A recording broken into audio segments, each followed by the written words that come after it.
en jeu, Abdias Haruna.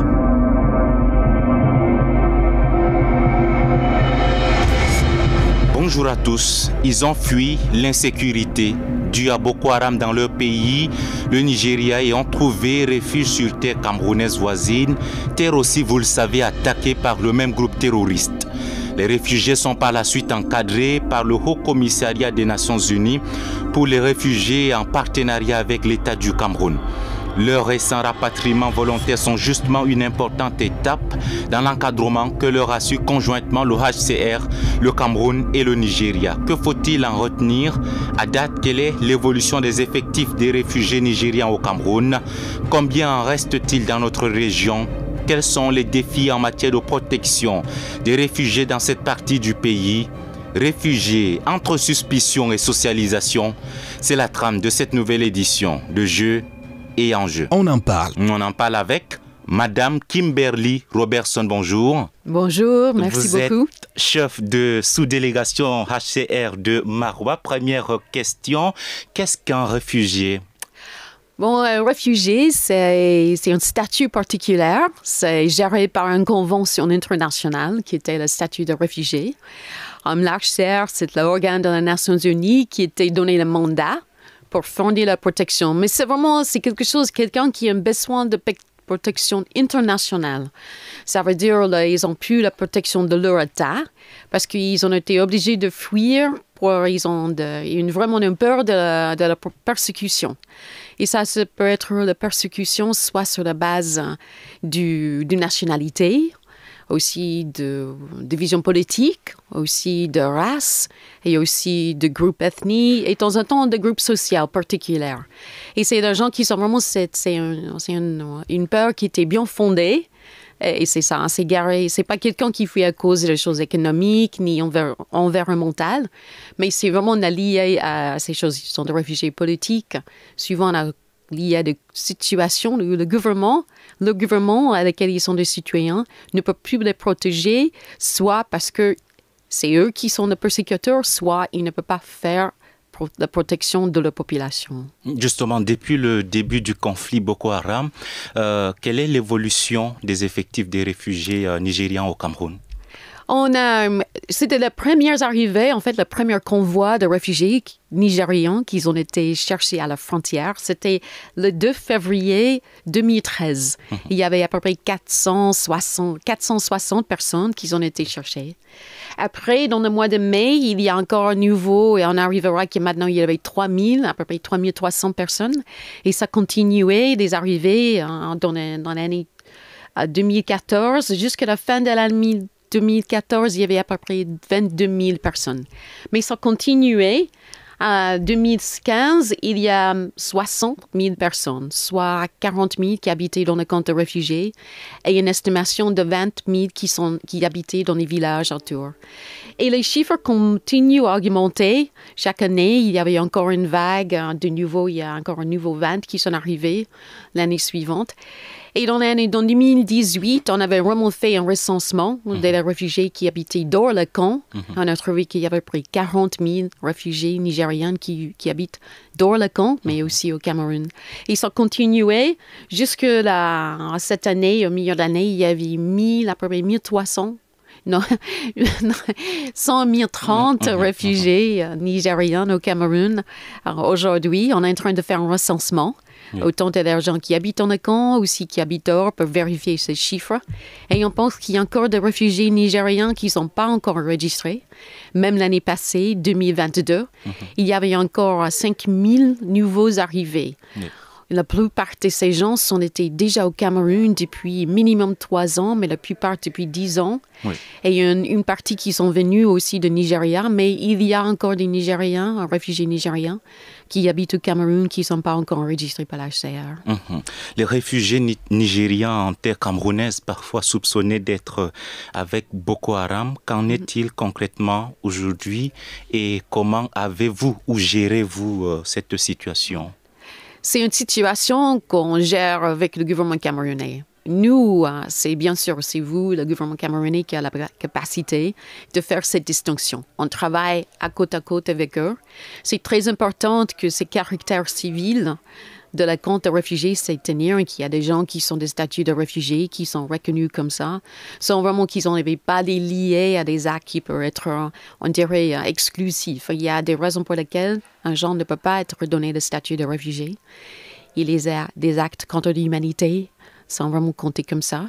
Et on a travaillé avec le gouvernement. Chaque personne qui arrive passe sur une screening qu'on fait main à main avec le gouvernement nigérien, camerounais. Oui.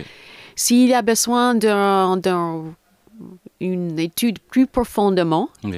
Il y a des agents de le ministère des Affaires étrangères qui oui. viennent spécifiquement enseigner formation dans ce sujet-là, qui vraiment posent des questions profondes, qui revoient le cas avec plusieurs personnes, qui discutent qu'est-ce que c'est la possibilité de quelqu'un, pas ceux qui en étaient fait partie, mais est-ce qu'ils avaient des liens avec, et qu'est-ce que c'est ces liens qui sont profonds. Mm-hmm.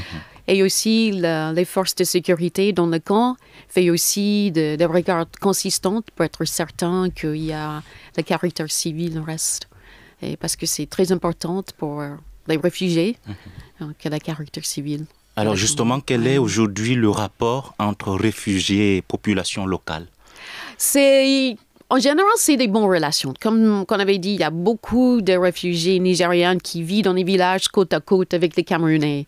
Les Camerounais sont vraiment ouvrir les mains, ouvrir leur cœur, vraiment du sentiment pour partager de peu qu'ils ont ou tout ce qu'ils ont avec les réfugiés. Mmh.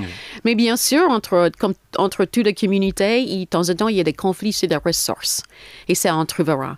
Par exemple, c'est toujours une question du bois de chauffage oui. et vraiment des utilisations des forêts. Et ça, c'est une question de ressources, de conflits de ressources. Qu'on sait, c'est pas que avec des réfugiés et des communautés locales, mais aussi une question des étrangers, les biens, des protections des forêts, parce que c'est une ressource très importante. Le gouvernement camerounais, ils ont fait vraiment un effort pour protéger les forêts. Et ça, c'est aussi des conflits. De temps en temps aussi, c'est des autres ressources du lot. C'est question du lot. Mais en général, par exemple, les gens qui habitent autour de la camp de réfugiés, ils ont accès à tous les mêmes services que les réfugiés. Le centre de santé, c'est ouvert à tout le monde. Aussi, l'accès du lot, aussi accès d'éducation. Ça veut dire les relations sont plus ou moins bien chaque fois qu'il y a un problème. Bien sûr, le préfet, la ministre du camp, les forces de sécurité viennent, on prend les deux communautés, on discute pour vraiment trouver qu'est-ce que c'était la source de le conflit et de vraiment trouver une solution à ça. Mais bien sûr, les relations sont bien, mais aussi de temps en temps, il y avait des conflits. Justement. Et on trouvera d'autres solutions. Alors, il y a quelques jours, vous avez organisé avec le concours des autorités camerounaises et nigérianes un rapatriement volontaire des réfugiés nigérians. Combien sont rentrés et combien en reste-t-il aujourd'hui? Les deux convois qu'ils avaient dernièrement partis en le mois de janvier, le 20 et le 24, il y avait 1319 personnes qui sont parties dans ces deux convois. Mais ce n'est pas la première fois. Il y avait aussi le retour organisé dans 2021. Et il y avait à peu près maintenant au moins 5000 réfugiés nigériens qui ont été assistés dans le retour au Nigeria avec tout le support du gouvernement nigérien, d'HCR et aussi du gouvernement camerounais. Oui. Mais ça laisse toujours une population d'à peu près entre 120 000 et 130 000 réfugiés nigériens toujours au Cameroun. Alors, aujourd'hui, est-ce qu'ils sont forcés en rentrant? Peut-être cette précision est nécessaire? Je pense non, pas du tout. L'objectif de ce rapatriement, c'est d'être certain que le retour est volontaire. Bon, c'est autant que c'est de respecter le droit de chacun, c'est très important. Oui. Et chaque adulte, vraiment, c'est une question. On le pose à chaque adulte, c'est pas que le chef de ménage qui décide. C'est chaque adulte qui doit être conseillé et signer des documents. Les gens peuvent désassister juste avant de monter dans un bus pour partir. Et il y avait quelques-unes qui ont fait ça le 20, qui ont fait décidé qu'en fait le 24, il va monter dans le bus. Ça veut dire que ce mouvement, c'est très volontaire. Et c'est très important parce que pour être un retour qui est durable, il faut qu'il y ait le courage et aussi l'envie de chacun de retourner chez eux. Sinon, il ne veut pas rester. Il ne peut pas rester, il ne peut pas reconstruire la vie parce que c'est pas facile, ça prend beaucoup d'efforts de leur part, ça prend beaucoup de courage de le faire. Et c'est pour ça, le côté volontaire, c'est essentiel pour être certain que le retour est volontaire et aussi durable. Peut-être une autre question de précision, Madame la chef. Est-il sûr pour les réfugiés de retourner aujourd'hui? C'est une très bonne question et moi, je ne peux pas donner sa réponse. L'objectif, c'est que chaque réfugié trouve une solution. Que cette besoin de protection internationale, il y a une solution. Et la solution, c'est que c'est la protection d'un État et pas la protection internationale. Oui. Ça veut dire qu'ils sont retournés chez eux, ils sont des citoyens sur la protection de gouvernement nigérien. Soit ils partent dans un autre pays. C'est quelque chose que la réinstallation dans un autre pays. Dire maintenant, c'est à nous qui va donner la protection. Ou soit ils restent définitivement au Cameroun avec la protection de le gouvernement camerounais. Mais c'est des décisions qui doivent être prises par le gouvernement. Nous, la HCR, on est là pour assister dans toutes les discussions, vraiment dans la recherche de ces solutions. Mais on peut pas dire aujourd'hui. Je pense que tous réfugiés dans le monde, ils ont le droit d'une solution, ils ont besoin d'une solution. Et c'est pour ça que oui, on travaille pour ça, mais on travaille avec des autres et c'est une décision qui doit être faite. Au résultat, que c'est vraiment le travail de plusieurs parties.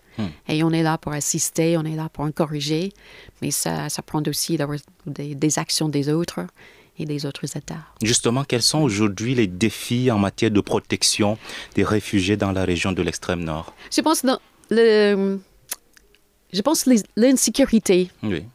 C'est aussi les réfugiés qui ne vivent pas dans le camp de Minnehaus sont aussi les victimes de la même insécurité que les Camerounais. Et on voit qu'il y avait des mouvements, comme je dis, 5 000 qui sont arrivés de nouveau en 2022, sont plus ou moins venus à cause de l'insécurité dans les villages où ils ont habité depuis plusieurs années. Et ça veut dire ça, c'est vraiment une question. C'est la protection de soi-même, c'est la protection de la vie qui a mis en doute. Et il y a aussi ces questions de documentation. Oui. C'est très important que quelqu'un... La documentation civile. Hein? Oui, mais comme ils ne sont pas des Camerounais, ils n'ont pas le droit de la carte de nationalité, mais on essaie de fournir quand même des documentations qui montrent qui ils sont et qui sont des réfugiés. Oui. Et ça aussi très important parce qu'on a beaucoup travaillé avec le gouvernement camerounais que ces documents sont reconnus pour éviter que les réfugiés sont arrêtés ou des choses comme ça. Mais il y a un manque de documentation, c'est aussi important. Mais côté documentation d'identification, il y a aussi la documentation des actes de naissance, les certificats de naissance. Oui. C'est aussi ça c'est en fait, c'est le commencement de toute documentation. Et il y a deux grands défis là-dedans. Les gens ne pensent pas que c'est aussi important quand on enfant est né de faire le travail pour avoir, c'est pour l'enregistrement de la naissance et de chercher la documentation, le certificat. Mais aussi, il y a un manque de capacité dans les centres des actes civils pour traiter toutes les demandes. Ça, c'est aussi pour les Camerounais, aussi pour les réfugiés. C'est aussi un défi. Il y a la violence basée sur le genre qui est toujours un problème. Il y a des issues culturelles qui ont une façon de pas annoncer ça, pour pas dénoncer les perpétrateurs aussi, pour accepter. Et aussi, suivi de ça, il y a un manque de connaissances. Qu'est-ce que c'est la procédure de justice là-dedans. Mais ça, c'est pas qu'un problème ici, c'est un problème global que le suivi de ça.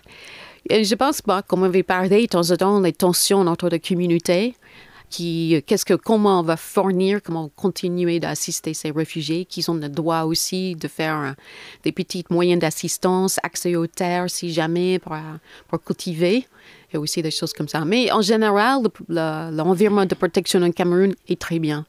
Le gouvernement camerounais et aussi avec toutes les autorités de l'extrême nord, aussi locales, sont vraiment conscientes de qu'est-ce que c'est la protection des réfugiés, l'importance de la protection des réfugiés, et il fait tout le mieux pour être certain que ça existe. Et c'est professionnel.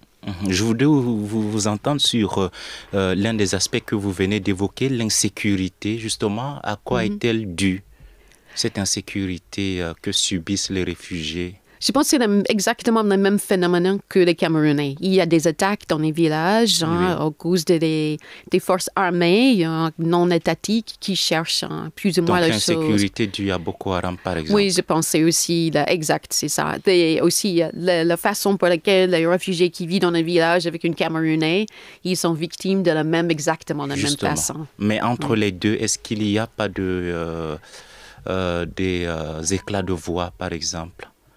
Je pense pas. Je pense qu'eux, ils sont... C'est-à-dire entre Camerounais et réfugiés? Je pense pas. Je pense qu'ils vivent dans les villages, ils souffrent de la même chose. Ils sont que des civils, ils sont pas des militaires, ils sont que des victimes de cette situation. Les réfugiés, ils ont été victimes au Nigeria, mais ça ne change pas qu'ils sont aussi des victimes au Cameroun, à côté de leurs frères camerounais. Tout le monde fuit ensemble, tout le monde habite ensemble. La différence, c'est que le réfugié, il peut aller au camp de Minowao et les Camerounais, il va être un IDP. Ça, c'est la différence. Mais je pense, dans le moment, ils sont tous exactement victimes de la même chose. Leurs biens sont pillés, leurs choses ils n'avaient plus de moyens de subsistance et ils doivent partir de villages où ils ont habité. Et aussi, de temps en temps, ils veulent que les enfants partent pour les protéger au cas où que les enfants ne font pas partie, ils ne sont pas pris dans les activités des groupes armés. Alors, ce sera sur ce mot peu reluisant que nous mettons un terme à cet entretien. Merci, Madame Kimberly Robertson. Je rappelle que vous êtes la chef de sous-délégation HCR Marois. Merci d'être passée. Merci beaucoup pour cette opportunité. Voilà. Merci. Jeu et enjeu touche à sa fin. Je suis Abdias Harouna. Au revoir.